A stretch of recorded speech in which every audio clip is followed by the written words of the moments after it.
Top quality और consistent performance के लिए सिर्फ सिल्वर पंप नाम याद रखना।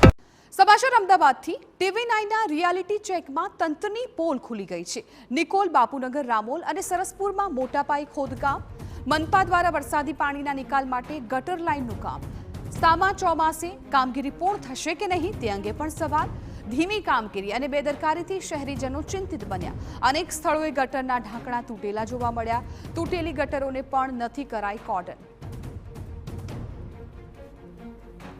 અમદાવાદ મ્યુનિસિપલ કોર્પોરેશન દ્વારા શહેરમાં અનેક જગ્યાઓ પર પીવાના પાણી, ડ્રેનેજ લાઇન તેમજ સ્ટ્રોમ વોટર લાઇનના કામો ચાલી રહ્યા છે, પરંતુ સૌથી મહત્ત્વની બાબત કે વરસાદ માથા પર છે, એટલે કે ગમે ત્યારે વરસાદ આવી શકે તે પ્રકારની સ્થિતિ જોવા મળી રહી છે। સાથે જ 15 જૂન સુધી તમામ કામ પૂર્ણ કરી દેવામાં આવતા હોય છે। 15 જૂનથી વિધિવત રીતે ચોમાસું બેસી જતું હોય છે અને એટલા માટે જ 1 જૂનથી જ કામગીરી નજીવી સંખ્યામાં ચાલતી હોય તે પ્રકારના દ્રશ્યો રહેતા હોય છે, પરંતુ જે રીતે નિકોલ વિસ્તારના આ દ્રશ્યો છે, જે રીતે ખોદકામ કરવામાં આવી રહ્યા છે, તેને જોતાં લાગી રહ્યું છે કે જો કમોસમી વરસાદ આવે તો આખરે અહીં વસતા લોકો અને સ્થાનિકોની હાલત કયા પ્રકારની થાય તે સૌથી મહત્ત્વની બાબત છે। ન માત્ર નિકોલ પરંતુ શહેરમાં અનેક જગ્યાઓ પર આ જ પ્રકારની સ્થિતિ છે, જેના કારણે આખરે પ્રી મોન્સૂનની કામગીરી થાય છે તો કયા પ્રકારની થાય છે તે જોવાની બાબત